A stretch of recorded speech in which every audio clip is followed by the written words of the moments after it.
আজকে আসলাম রামপুর বাজার রফিকুলবার কাগজ কাটার কারখানায়। তো এখানে আসলাম।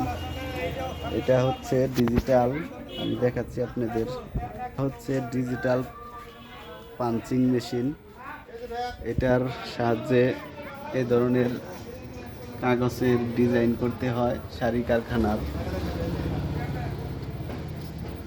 তো এই যে দেখতে পাচ্ছেন, এটা কম্পিউটারের ডিজাইন। এই ডিজাইনের অনুযায়ী এই কাগজগুলা এইভাবে মেশিনে থেকে সব ডিজাইন হয়ে বাইর হয়। তো যারা এই ধরনের মেশিন রিপেয়ারিং করতে চান তারা আরজো ইলেকট্রনিক্সে যোগাযোগ করবেন।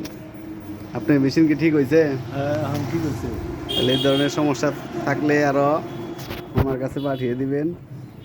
যদি কোনো প্রবলেম হয় তাহলে এটা ঠিক হয়েছে, মেকার ভালো। ঠিক আছে।